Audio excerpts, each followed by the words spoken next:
All right, everybody. It is now 1:02 p.m., so we are going to go ahead and get started. First and foremost, thank you for joining the very first ever Observatory webinar here at Losant. If it is your first time joining us here at Losant for one of our webinars, welcome. And if you are a returning attendee, welcome back. We are grateful for the time and excited to have you all here with us today. Just briefly, before we begin, a few housekeeping items. For your awareness, this webinar is being recorded and the replay will be made available to you in a couple of different ways. After this webinar ends, we will send you an email with the link to the replay. Additionally, the webinar will be made available on Losant's YouTube channel as well as on our Observatory webpage. I'd like to take a moment to set the stage regarding our subject matter for today's event. As you're hopefully already aware, today's webinar focuses on leveraging IoT technology to achieve ESG compliance and energy sustainability in efficient and provable ways. These specific energy-related challenges are multivariable, meaning a one-off solution simply won't suffice.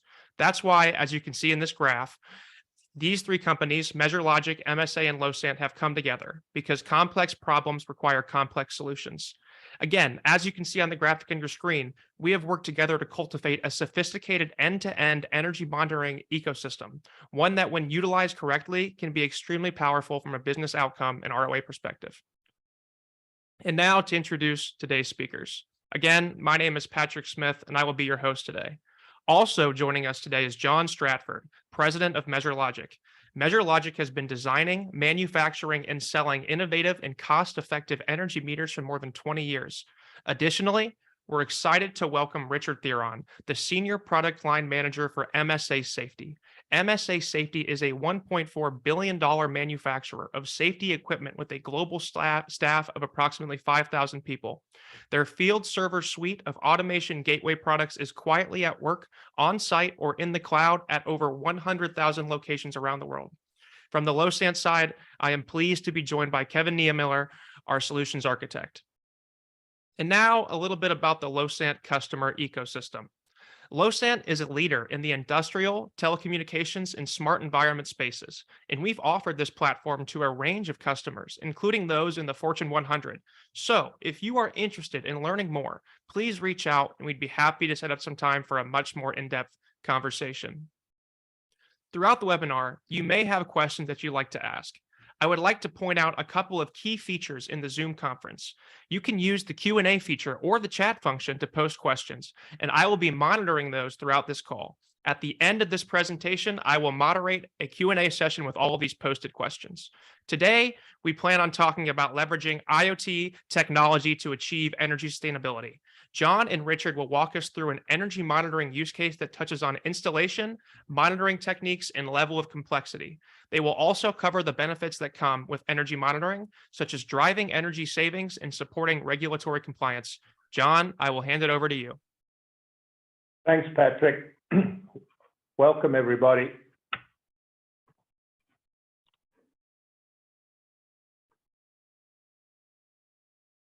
Today, our focus is on energy management and what elements need to be considered when embarking on implementing such a system. To start with any energy management project, you need to collect data by measuring one or more loads in the facility or building. This is the domain of the smart electrical submeter. They come in different shapes and sizes depending on the particular application. They measure the loads via current transformers chosen to match the size of the service. Various communication interfaces, serial or Ethernet, are provided that allow the data measured by the submeter to be consumed by another edge device or software application.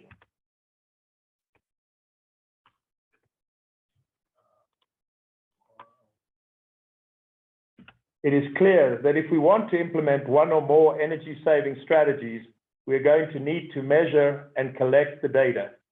Once we have this data in the cloud, we will then be able to visualize and use this data in a more meaningful way that will help identify energy-saving opportunities and, more importantly, continue to monitor these savings on an ongoing basis. Just using historic data from the sole utility meter at a facility or building will not provide enough information in a timely manner to make informed energy efficiency decisions. Kevin from Losant will show us more of the data visualization side of energy management later. When you start with an energy management project, you want to identify your high usage loads, as they are going to be able to provide you the best opportunity to get the largest saving in the shortest amount of time.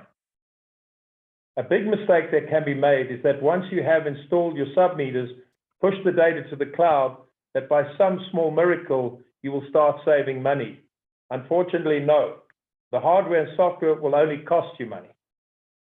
The ongoing analysis of this real-time and historic data is key for any energy or facility manager to decide which possible energy-saving strategies will make the most sense for their particular environment or situation. The data for this graph is focused on the US, but would be relevant across any market worldwide. In the commercial space, over 50% of a building's energy consumption is made up of HVAC and lighting loads. Also, energy usage makes up about a third of the operating cost of a building. It is clear from these numbers why there's a growing focus on energy management and the savings it can help drive. With the worldwide push to connect more and more devices to the internet, the IoT space will be a significant factor in driving the world's energy usage increase by 50% inside the next 20 years. As we might expect, here in the US, we consume over 1/5 of the world's total energy usage, and our industrial and commercial sectors use nearly 3/4 of that 22%. One of the key factors that is driving the interest in energy management is the ongoing increase in electricity costs. We can expect this trend to continue as climate change and grid constraints play significant parts in our electricity supply picture. Another factor is the increase in annual average temperature, not only here in the US, but worldwide. This is driving the demand for HVAC equipment, which in turn drives a higher demand for electricity. As we are talking today about cloud-connected devices, a key metric is that data centers that house the computing power that drives the cloud use 3% of the world's total energy usage. With the high packing density of the computers in these data centers, it is not that surprising that they use 10 to 50 times more energy per square foot than a typical commercial building. As mentioned previously, we can expect to see a continual increase in utility costs. It wasn't too long ago that the utility bill for a company would have been sent directly to the accounting department, and they would have treated it as an overhead expense. This is now changing with the advent of submetering and energy management. It is now being brought above the line. Individual departments and cost centers are now being held responsible for their portion of the total energy usage. When we talk electrical energy consumption, there are a few key parameters that we would want to get from the submeter and get logged in the cloud. These are kilowatt hours or active energy as we know it.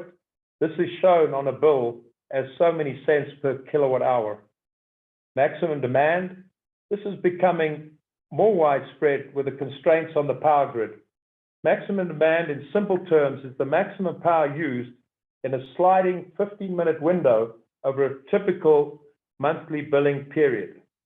This dollar amount can often be more significant than the kilowatt hour usage that a lot of people focus their attention on. Time of use tariffs. These penalize usage in high demand times of the day and try to get the user to utilize electricity during low or off-peak periods.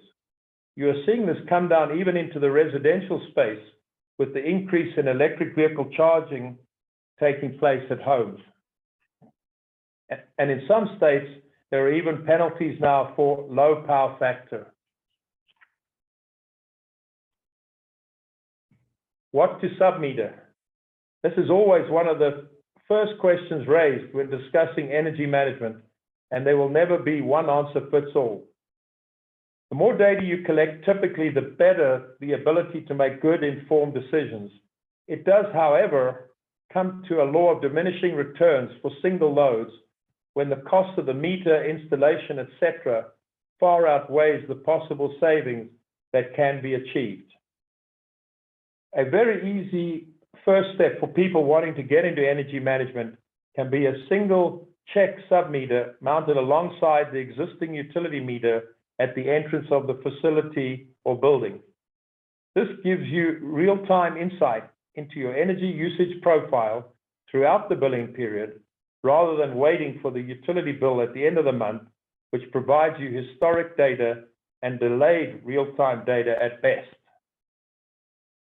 I mentioned earlier that HVAC and lighting constitute over 50% of a typical building's energy usage. This would indicate that they would be key loads to monitor in a building. Also, plug loads are key, as they typically have multiple computers connected to these outlets.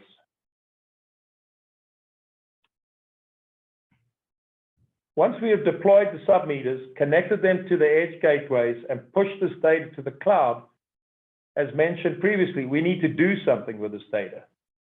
One of the benefits of this data in the cloud is the ability in real time or over an extended period compare like assets.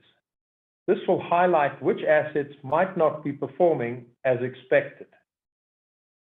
With the continued pressure on the existing electrical grid, we have seen a huge drive over the last decade or so to allocate significant sums of money to the renewable space, including solar PV and also wind generation.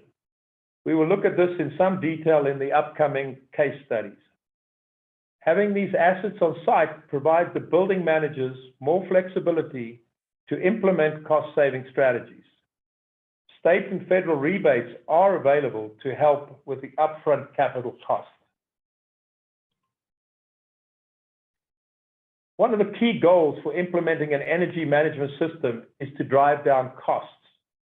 We will now look into a few ways in which the cloud data can be used to support these cost-saving strategies. Historically, a simple dollar per square foot model for utility costs was included with a tenant's monthly rental. This does not incentivize the user to save energy at all. With the data from the energy management system, tenants can now be billed on their actual usage. This provides a lower bill or cost for any user who is prepared to have their thermostat set to 74 degrees rather than 68 degrees in summer.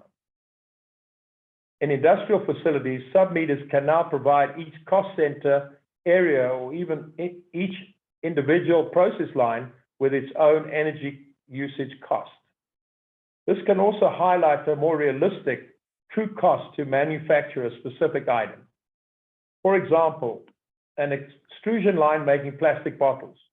The cost of plastic material to make the bottle could be a few cents, but the energy cost to heat up and extrude the plastic could be tens of cents. This makes a significant difference between the perceived and actual cost of the bottle. A key use for energy managed data is in measurement and verification applications for LEED certified buildings. Part of the accreditation is to show the ongoing ability to save energy year on year and not just at the time of the initial accreditation. I'd mentioned earlier the high demand charges, so having access to the cloud data allows the implementation of strategies to identify and reduce the impact of high usage loads on this demand. It also highlights when to use energy at the most appropriate times of the day. Having renewable resources on site requires the use of submeters that can measure both generation from the renewable source, as well as be able to identify when the facility is consuming energy from the grid or when there is excess capacity, measuring what is returned to the grid in the form of a credit. The term for this is called net metering. A key important benefit that comes from the energy management data is the ability to identify assets that are starting to fail. Anybody operating in the operations and maintenance area, O&M, will tell you that the cost to replace an item during a scheduled or planned outage will be significantly less than an unplanned breakdown.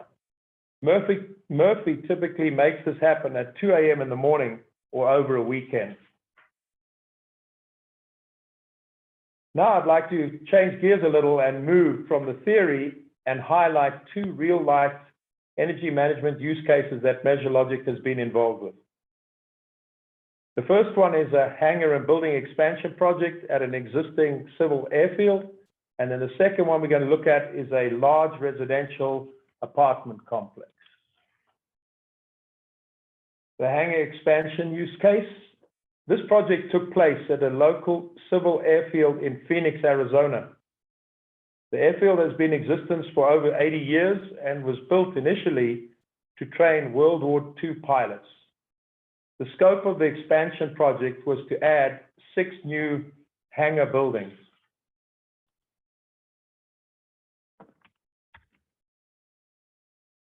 The project kicked off in early 2020. It covered 6 new hangars and office buildings on a 23-acre site. With the site in Arizona and the abundance of sun, it was only natural that the design would incorporate the use of solar PV to help offset the high HVAC requirements. In the picture, I think I can show it there, you can see the solar panels mounted on the roof of the new hangars. To give you a better idea of the hardware that was required for this project, the edge devices that were included the 7 field server cloud-connected IoT gateways from MSA Safety. There were 46 3-phase DTS 307 ultra-compact submeters from MeasureLogic, and these were focused on measuring the tenant usage per space. So you can see from the number of submeters, the 46 of them, and the 6 buildings, that there were multiple tenants per hangar space. These were installed with 200 amp or 600 amp split core CTs, depending on the service size. In addition, 7 3-phase DTS 307 submeters were installed to monitor the solar production per hangar. These were monitored with 600 amp split core CTs, so you can see that the PV production was quite sizable. The diagram highlights the key features of this energy management application. I focused on just showing you the layout for one hangar, but the other hangars or buildings would have similar layouts. On the left-hand side, top left-hand side, actually, we have the PV array on the roof being monitored by a DTS 307 meter. We are also showing the monitoring of the tenant usage from the same sub-panel. For this diagram, we've just showed 4 tenants in the diagram, but there are more tenants, obviously, per hangar. All the DTS 307 meters are networked together, the green line shown on the diagram, using RS485. In this case, we are using the Modbus RTU protocol. DTS 307 meters can communicate with either Modbus RTU or BACnet MSTP protocols, depending on the required application. The RS485 meter network terminates into the field server IoT gateway. It then securely pushes the data to the field server manager in the cloud. In this particular instance, the customer developed his own custom application using the available RESTful API provided by MSA. Only very few people have this in-house capability. For the rest, this is where the skills and solutions from Losant can help you complete your energy management projects. The second use case I'd like to share with you today is a large apartment complex in Utah that was completed a couple of years ago. From the ground up, it was designed specifically to maximize the use of solar generation and battery storage per building. It also uses solar carports You can see them here at the bottom of the picture,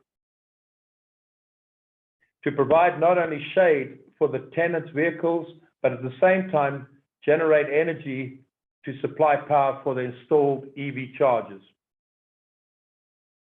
Some pretty impressive statistics at the site. There are over 5 megawatts of installed solar panel. In the picture, you can see the building extensions at the top of each unit. So you can see them here. These were added to maximize the PV generating capacity of the whole site. There's also just short of 13 megawatt hours of battery storage on the site.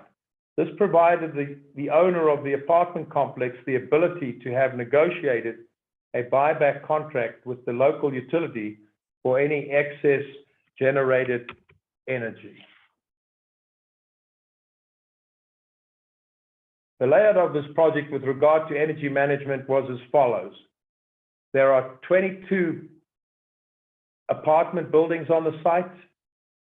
The existing utility meters were kept so that they could cover the usage inside each of the apartments.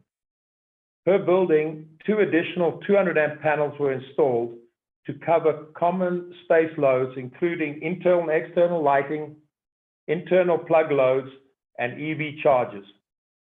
Another DTS 307 meter was installed that used 200 amp CTs to provide consumption generation information, and the same 307 meter measured the 50 amp 240 volt PV inverter output.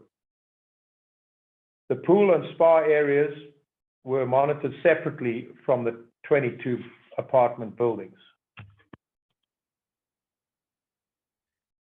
Look a bit more detail into the edge devices for this project. For the 22 buildings, the edge devices included 26 field server cloud connected IoT gateways from MSA, 50 DTS 307 sub-meters from MeasureLogic, and these were focused on measuring the common space loads using 200 amp split core CTs, as well as the 50 amp PV inverter production. For the pool and spa areas, the edge devices included another 2 field server cloud connected gateways and 3 DTS 307 meters, and they measured the spa consumption using 200 amp split core CTs, and the pool consumption with a lot of heaters used 1200 amp flexible Rogowski coils.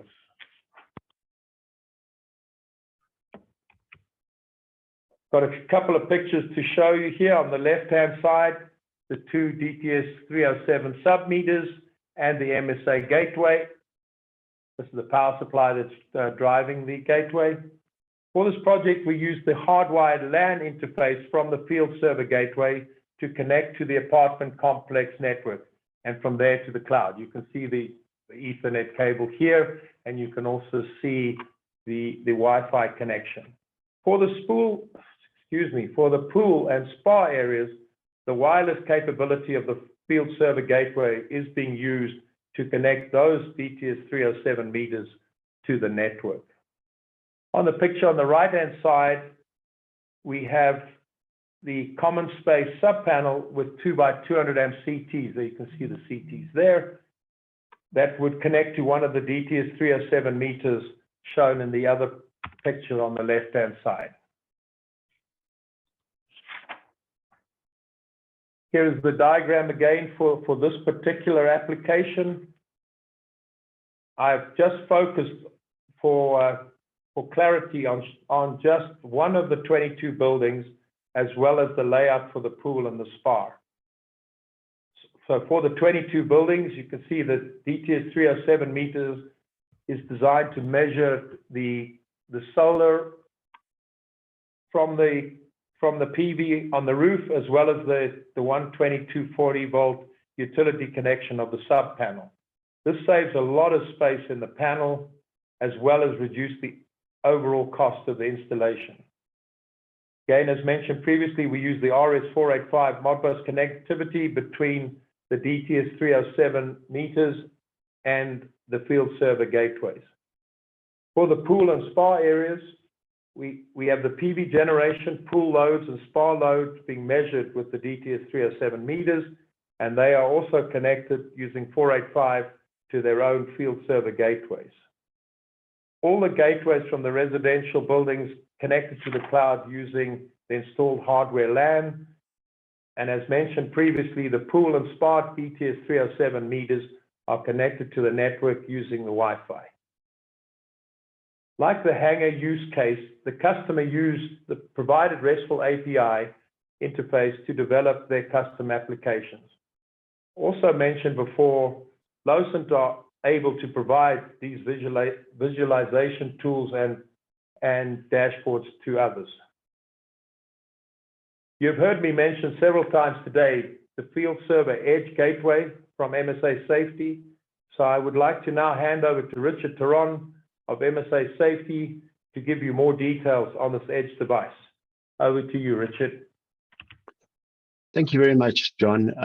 Excellent presentation, and especially all the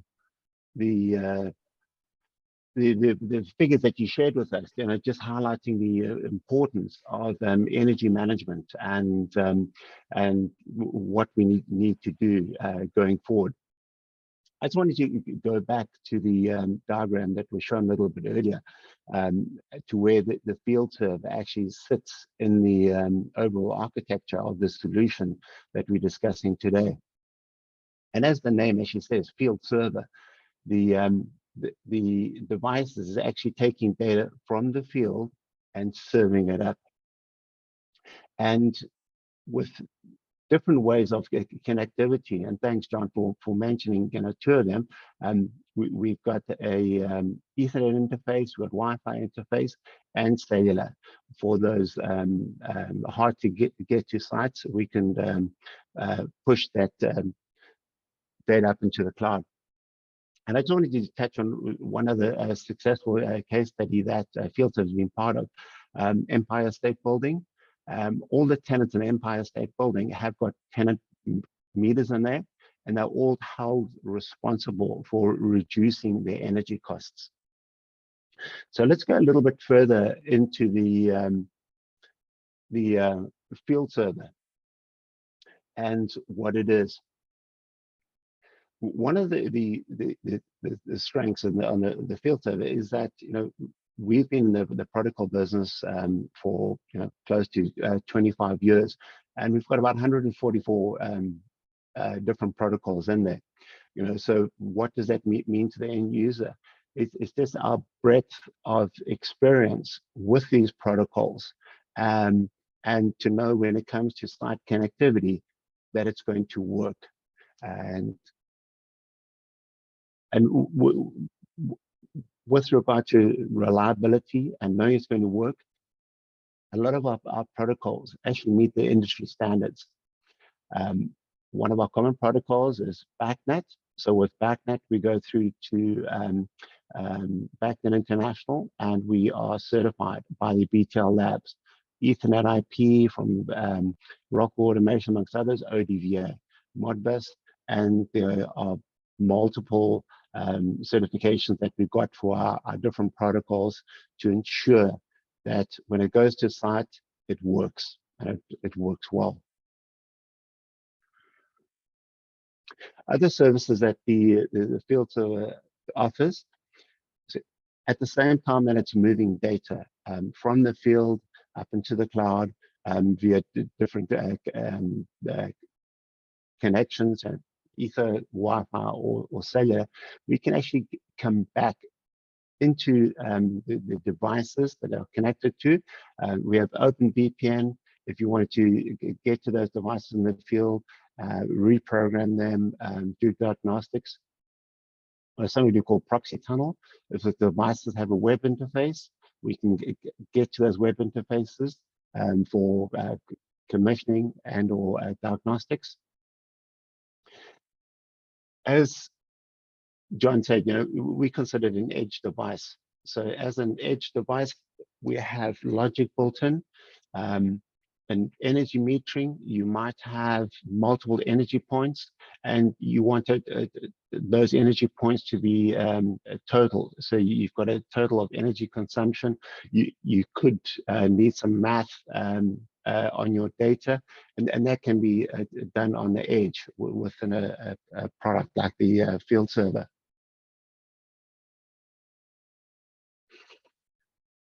And the last slide is not to touch on the field server manager. So when things are working, everyone is happy, and you're getting the data up into a Losant front end. It's all good. It's when things are not working and one needs to troubleshoot. Okay, well, where's the problem? How do I resolve issues in the field? So with Field Server Manager, we can very quickly see the status of all the field servers within your portal. So you can see everything is green, it's all looking good. Or if there are problems, the field server color, the icon for the field server might change color. It could be red. So oops, well, we've got an alarm, or could be gray. It means it's offline. You can very quickly then click on that icon and actually, obviously, if it's online, you can connect to it, and you can create a tunnel into that field server device to do troubleshooting, to ensure or to get visibility as to what's going on and to resolve things as quickly as possible. That is a fairly quick overview of the field server. And thank you very much. And I would now like to hand over to Kevin from Losant. Yeah, thank you very much for that, Richard. I'm Kevin Niemöller, Solutions Architect at Losant. I'm going to walk you through an example of an energy monitoring dashboard.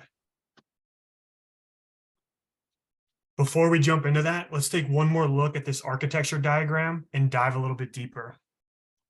So I'm going to draw a line up the middle of this screen, and everything to the left is the edge. So we have the energy meters and the gateway that live on your local network in your local environment or in your customer's local environment, local network. Everything on the right-hand side is the cloud. This is where we're going to go to build this energy monitoring IoT solution. So starting on the left, we have Measure Logic, who manufactures and sells AC/DC submeters, power and energy meters, and current sensors. These speak of various different local protocols. They send their energy data to the MSA Gateway Field Server Proto-Air Gateway. This gateway supports over 140 different protocols, like Richard mentioned. We take this edge data and we send it to the cloud over Ethernet, Wi-Fi, or cellular to the Field Server Manager. The Field Server Manager acts as device management and secure remote access to that gateway if it's needed. We can then push that data into the Losant platform to build this energy monitoring IoT solution. Anytime we build any IoT solution in the Losant platform, it typically includes alerting and business logic. It will also include visualization and end user experiences. So end user experiences allows us to build a branded multi-tenant web application that allows your employees or your customers to log in and only interact with the data that they have access to. So let's go ahead and check out the dashboard now. You'll notice that this dashboard is set up for one specific site. That site could be one building, it could be multiple buildings, it could be an entire campus. You can really set it up and customize it any way that you want. These first 4 blocks at the top are showing a year-to-year comparison for energy. So block number 1 is the energy usage last year. Then we have the energy usage last year, year to date. The energy usage this year, year to date. So this means if we compare these two numbers here, we'll know how well we are doing so far this year with our energy management. And that's exactly what this block here is doing. Since it's green, it means we've saved 145 kilowatt hours of energy so far this year. As we go down this dashboard, we'll see that we have a duration of 7 days and a resolution of 1 hour. This can be changed, and I'll show that here in a second. But first, looking at this pie chart, this is showing how much kilowatt hours of energy that we've used over the last 7 days, and we're looking at each one of these different subsystems. We can also look at this data in a time series graph. You can see that as the business day goes on, we go into evening, overnight, early morning, where it drops down with energy usage and then comes back up the next day. And we can see here where the weekend happened. As we scroll down, we see other data for each one of these subsystems. We have an other category down here. This other category is really an energy meter on the main energy lines coming into the building. We can then take that number, subtract it from these other sub-meters, and that's where we get this other value at. If we scroll up, we can change this duration and resolution. We can also jump back to other dates if we want to do that, if we want to look at historical data. So if I click up here, and let's just say I want to jump back to last Monday on the 6th, we can do that. Let me update it. We're now looking at a dashboard for what our energy management looked like at that point last Monday to see how we were doing at that point throughout the year. If we see a big energy spike down here and we really want to jump in to understand that more, we have the ability to take any one of these graphs and either zoom out or zoom in to find more information. So in this case, instead of looking at it over 7 days, let's look over it with 1 day, and we'll keep the resolution of 1 hour. And then we can kind of dive deeper into that information.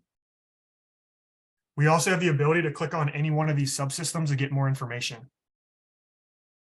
So you'll notice that these 4 blocks look similar to the graph that I was just showing before. However, this is only for heating. So we can see that when it just comes to heating, that we are doing well with energy management so far. We can look at these other graphs below, which is currently showing a duration of 1 day. So we have the energy here that we have used in heating so far over 1 day. We have the average price per kilowatt hour that we're spending specifically for this location of where this site is. We have a time series graph that shows you the cost per kilowatt hour for each one of these hours. So what happens is we get that cost from the energy company that's providing this energy to this site. And each location is going to be different, and we can enter that different location per site. So per site, per hour, we enter that information in here. It helps us take into effect things like peak demand. Now that we know what the cost is per that hour for kilowatt hour, we can multiply that by the energy that's being reported from these energy meters, and we can get a cost associated for that hour. And then we can aggregate this over a day, a week, a month, a year, whatever it is that we need to provide the data for. The last thing to point out about these dashboards is that we can set up reoccurring reports. So with a reoccurring report, you can add email addresses for who you want this to be emailed out to. You can set up that I want this, you want the report sent out once a week, once a day, whatever it may be. And then when that report is generated and emailed out to your users, it basically takes a snapshot of the dashboard. So to show an example of that, this was taken on Sunday. It's showing the last week of data of energy usage. And I'll just scroll through here and show that this was a snapshot from that first dashboard that I showed. So with that, I'm going to go ahead and pass it back over to you, Patrick, to see if we have any Q&A. Awesome. Thank you, Kevin.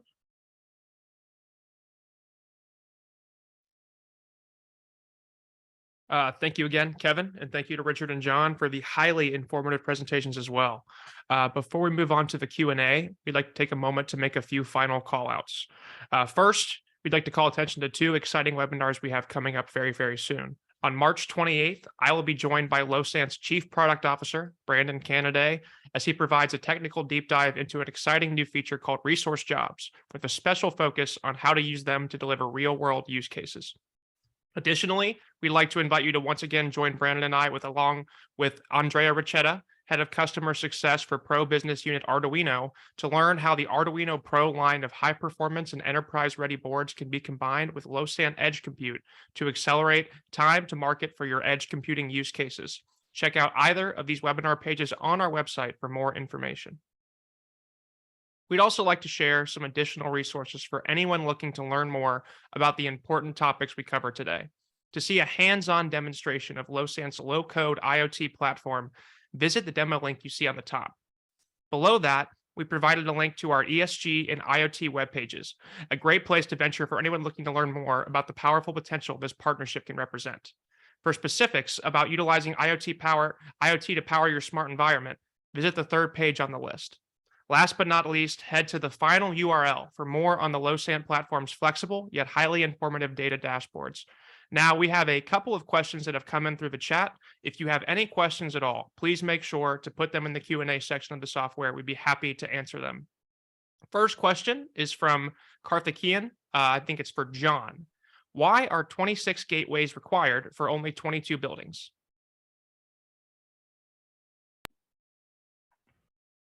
Multiple common areas. Thanks, Patrick. I think it was done in the architecture where there's multiple common areas that we wanted to segment. You can obviously combine that, but again, the granularity, as we talked about earlier, it's easier in the event of something going down. You're still gathering data in each space. So it was a choice between, or a decision taken between MeasureLogic and the customer actually in deciding how best to provide the architecture and obviously keep within the cost constraints, but have enough redundancy in the system to make sure that they never lost any data. Okay, that makes sense. Another question for you, John. How many MeasureLogic meters can be read from a single field server gateway? Is there a common or recommended ratio of meters to gateways? The recommendation is, I think, a maximum of 35 meters. But again, if you're using them on RS-485, we always, ensure that the customer, if you have 35 meters on a serial network, if anybody's ever had to sort of fault find, an issue on an RS-485 network, they will always prefer to have shorter and smaller networks, because as soon as you have one meter giving you trouble, it's going to pull the whole network down. So it's going to find quite difficult to identify. So 35 the maximum, but obviously we will always attempt to keep those strings probably shorter than that. Okay. New question from Jose in the chat. Is there a way to visualize quality energy variables such as PF or harmonics? Excuse me. Yeah, absolutely. It's in fact any variable that the meter can measure or provide is available to be logged through the gateway, and then that could be visualized in as I think Richard mentioned, once it gets to the field server, any data point becomes normalized just to a data point. So whether it's energy, whether it's power factor, whether it's a harmonic value, it could be pushed to the cloud and then visualized through Losant's interface. And Patrick, just to add on to that from the Losant side, so the dashboard I was showing is very customizable. It's very easy to drag and drop different blocks on there to show different values from different devices. So if a device can provide that information like the MeasureLogic device can, it's really quick and easy to build in any of those widgets that you need to build in order to show, what is it currently and what does it look like historically in those time series graphs. Awesome. Thank you for that extra color, Kevin. Another question from Paulo. Why is HTTPS used between field server and the Losant platform as opposed to MQTTS? That's a great question. So currently the field server manager supports webhooks, and it's a quick way that when new data comes into the field server manager, that it pushes that data immediately into the Losant platform, and then we can display that data in real time onto the dashboard. MQTT works the same way. Richard, does the field server manager support both webhooks and MQTT? Our backend IT gateway does support MQTT, and we will be expanding our offering with MQTT going forward. Okay, so with MQTT and webhooks, the Losant platform supports both. The Losant platform can act as a MQTT client to other brokers, or we can act as that broker to other clients. So we can do either one of those of webhooks or MQTT. Awesome. Thank you. And while we got you here, Kevin, question from Sanad. Typical energy meters give cumulative kilowatts per hour. How easy is it to get daily kilowatt per hour consumption on the Losant platform? Yeah, so we can take that cumulative data and then we can put it into the appropriate chunks, I guess, in order to make sure that we can see what that data is per day, per hour, per month, whatever it is, even though it's coming in as cumulative. Awesome. Thank you. We have 2 questions from Paul.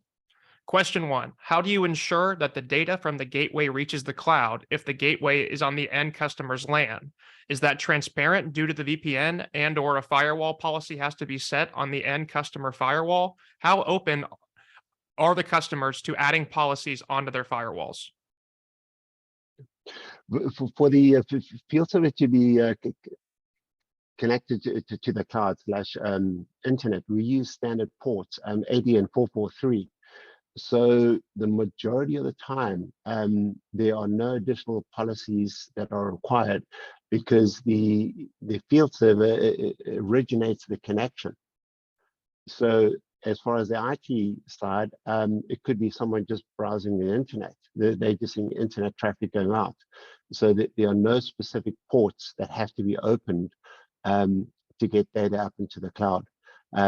If we had to then tunnel backend utilizing OpenVPN, then we'd need to ensure that those ports would be opened and that they might have to then implement policies for that. Great. Thank you, Richard. Question 3 is for Kevin, also from Paul. Is the Losant server logging all of the data that the cloud server has or only the data that it needs? So we use a visual workflow engine in order to ingest data from the cloud. And with that workflow engine, we get to choose what data that we want to save into our time series database. So it's up to the implementation team in order to decide which data that we do want to save. Okay. 2 questions from Amadou. First of all, is there any analytics in the platform that allows reports about carbon emission of the buildings per quarter or per month? Yeah, so since we have this energy data, we can start associating it to CO2 and figure out, hey, are we reducing CO2? We do have tools built into the platform that using our workflow engine, we can calculate those numbers in real time as we're getting energy data. We also have things like resource jobs built into the platform where we can run a job once a day, once a month, whatever it is that's needed in order to go back through that historical data and crunch those numbers. And then the last thing I'll say is that we also have an integration with Jupyter Notebooks. So Jupyter Notebooks is one of the top data scientist tools. That again allows you to bring in all this historical data into a Python notebook where you can crunch through your historical data in order to gain those insights. Great. Another question. How do you normalize the energy with weather and occupancy? Raw kilowatts per hour this versus last month or year isn't very intelligent. Yeah, so what we can do is we can pull in any weather data. So if we have temperature sensors on site measuring outdoor temperature or indoor temperature, we can get that into the platform. We can also connect with APIs that provide that weather information. And we can also be charting that data, that weather data, along with this energy data for when we do that year to year or month to month comparison. Okay, another question for Kevin from Paul. How easy is it to configure the dashboard and our reports? Is that an end user level configuration or is it a software change that a developer has to do? So the dashboards are very easy to update and change. That is a function of the back end of the Losant platform. So what happens is on that dashboard I was showing, you can click add a block and we have all these blocks ready to go for you. We have the gauge blocks, the time series blocks, charting blocks, and you basically just drag that onto your dashboard and you select the device or devices and the attributes, the parameters that you want to show on the dashboard. And it's very easy to do that. But it is a backend Losant function to do that. Okay. Another And question. Patrick, sorry, just Kevin, add on go one ahead. thing to that. With the Losant platform, we make it as easy as possible for our customers to build these dashboards and to build these solutions. I'm someone that doesn't have a lot of web development experience. I come from a controls background, programming manufacturing lines. So I'm able to get in there, no problem, in order to adjust those dashboards and build those in the Losant platform. Great. Thank you, Kevin. Another question from Amadou. Is MSA a cloud IoT platform that connects directly to the Losant platform application via HTTPS? If yes, is there an MSA embedded software at the edge device level? Yeah, good question. So the field, we have field server hardware which sits on the edge. That is, it's embedded application that will connect up to the field server manager, which is in the cloud, and then from the cloud through web services, we can then move that data through to Losant. Great, thank you. Yeah. Oh, continue. Yeah, Go ahead, Richard. Sorry to interrupt. Yeah, and I think that answers the question. Well, don't go anywhere. We still have two more for you. Okay. Since field server is an edge computer, does it require Windows updates and security software?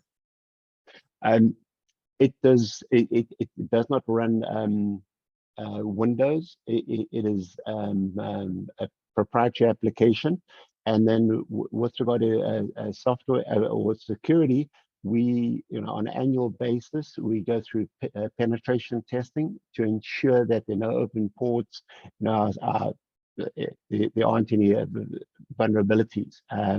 We are very sensitive about security, and with the size of the company we are, we put a lot of efforts into the security of our hardware platforms and also our cloud.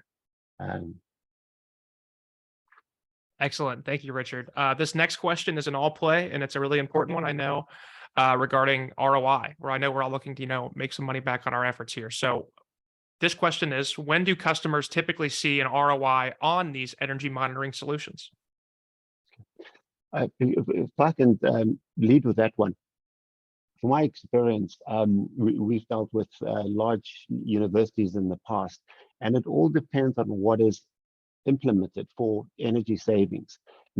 We've seen universities that have a ROI of 6 months, but they very quickly picked up a lot of inefficiencies on the mechanical side, that are a lot of equipment replacing, and it was a profitable center because with an ROI of I think it was 6 to 8 months. They saved a lot of energy, and this university is actually in the desert, so you can imagine the cooling costs. But it all depends on the strategies put into place. I could say another one about the Empire State Building. Their ROI was very good because of the implementation of their strategies and their strategies, what they implemented to ensure that it's a good ROI.